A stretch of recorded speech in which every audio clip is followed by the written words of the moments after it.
تین دعائیں ایسی ہیں جن کو پڑھنا اپنی زندگی کا معمول بنائیں.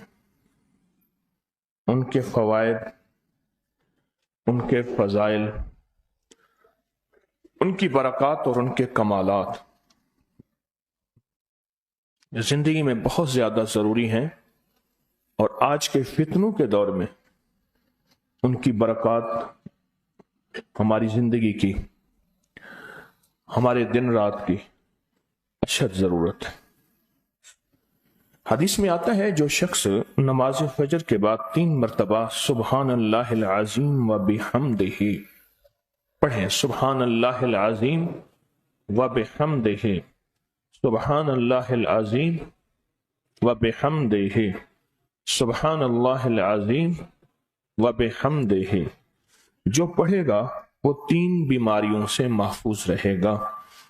اندھا نہیں ہوگا، کوڑ جلدی بیماریاں نہیں ہوں گی، اس کو جلد کی کوئی بیماری نہیں ہوگی، معذور نہیں ہوگا، فالج نہیں ہوگا.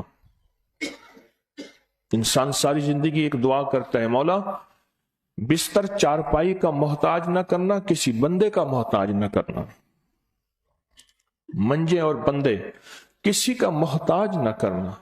جو شخص فجر کی نماز کے بعد، جیسے کہ تسبیح خانے میں اس کا اہتمام اس لیے کرایا جاتا ہے کہ یہ ہماری طبیعتوں، مزاجوں، بولوں اور جذبوں میں آ جائے اور ہم اس کو روزانہ پڑھنے والے بن جائیں اور روزانہ پڑھنا اس کو اپنا معمول بنائیں.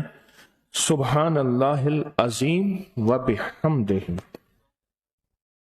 سبحان اللہ. اور ایک اور حدیث میں ہے کہ 2 کلمے ایسے ہیں جو اللہ کو بہت محبوب ہیں، زبان پر ہلکے ہیں، اعمال میں بہت وزنی ہیں، ترازو میں بہت وزنی ہیں.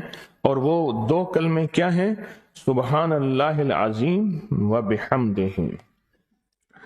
اور آقا کا فرمان ہے، جس نے کہا سبحان اللہ العظیم و بحمدہ، اس کے لیے جنت میں کھجور کا ایک درخت لگ گیا، اور جس کے لیے لگا تو پھر وہاں جائے گا، کھائے گا.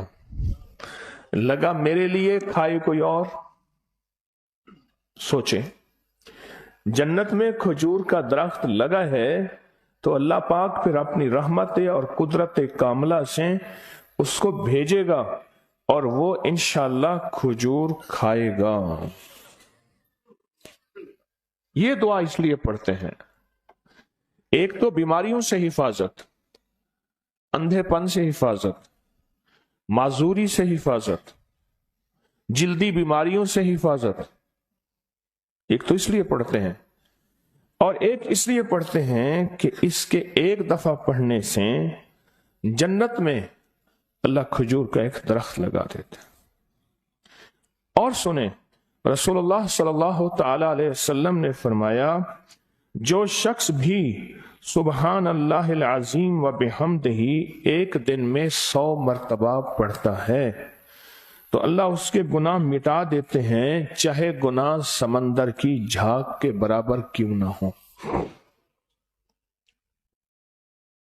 ایک تسبیح جو شخص پڑھتا ہے، رسول اللہ صلی اللہ تعالی علیہ وسلم ایک مرتبہ صحابہ سے فرمایا، آپ نے فرمایا کہ سبحان اللہ العظیم و بحمدہ 100 مرتبہ پڑھو. جس نے 1 مرتبہ پڑھا اس کے لیے 10 نیکیاں لکھی جائیں گی، جس نے 10 مرتبہ پڑھا اس کے لیے 100 نیکیاں لکھی جائیں گی، اور جس نے 100 مرتبہ پڑھا اس کے لیے 1000 نیکیاں لکھی جائیں گی.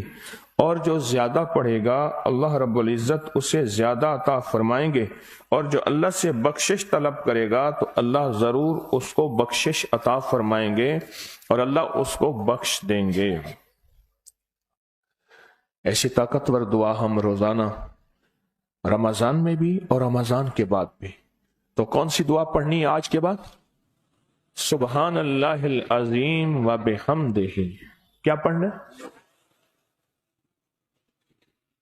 یہ دعا روزانہ کو اپنے معمولات میں، اپنی تسبیحات میں، اپنے معمولات میں، اپنی عادت اور عبادت میں شامل کر لیں تو انشاءاللہ فائدہ، نفع اور بہت زیادہ۔ ایک اور دعا ہم پڑھتے ہیں، اللہم اجرنا من النار۔ اچھا، اپنی ذات کے لیے اکیلے پڑھیں تو اللہم اجرنی من النار، اگر مجمع کے لیے اکٹھا پڑھیں تو اللہم اجرنا من النار۔ فرمایا حدیث میں ہے کہ جس شخص آپ ایک دفعہ فجر کی نماز سے فارغ ہوں تو کسی سے بات کرنے سے قبل اللہم اجرنا من النار، اے اللہ مجھے آگ سے بچا لے، پڑھ لیں، تو فرمایا اگر اس دن اس کو موت آ گئی تو اللہ اس کو آگ سے بچائے گا۔ اور جو مغرب کی نماز کے بعد پڑھے گا، مغرب کی نماز کے بعد، تو اللہ پاک اگر اس کو موت آ گئی تو اسی رات اس کو اللہ پاک آگ سے بچائیں گے، آگ سے۔ اور حدیث میں آتا ہے جب تم فجر کی نماز پڑھو، فارغ ہو جاؤ، تو یہ دعا 7 مرتبہ پڑھو۔ کون سی دعا؟ اللہم اجرنا من النار، اللہم اجرنا من النار، اللہم اجرنا من النار، اللہم اجرنا من النار، اللہم اجرنا من النار، اللہم اجرنا من النار، اللہم اجرنا من النار، اللہم اجرنا من النار، اللہم اجرنا۔ یہ دعا بخار کا بہت زبردست علاج ہے، جس کو بخار نہ چھوڑتا۔ یہ دعا ہائی بلڈ پریشر کا زبردست علاج ہے۔ یہ دعا غصے کا علاج ہے۔ یہ دعا جس کے اندر وسوسے بہت زیادہ آتے ہوں، منفی وسوسے بہت زیادہ آتے ہوں، جو نیکی سے ہٹاتے ہوں، اس کا علاج ہے۔ اللہم اجرنا من النار، یہ بہت طاقتور علاج ہے۔ جس کا بلڈ پریشر ہائی رہتا ہو، جو بہت زیادہ ہر وقت غصے میں رہتا ہو، جس کا جسم بہت گرم رہتا ہو، جیسے رات ایک صاحب کہنے لگے کہ مجھے گرمی میں سے خوف آتا ہے، سردی میں مجھے راحت ملتی ہے، اس کے لیے بہت فائدہ مند ہے۔ بیماریوں کے لیے بہت فائدہ مند ہے۔ غصہ زیادہ آتا ہو اس کے لیے بہت فائدہ مند ہے۔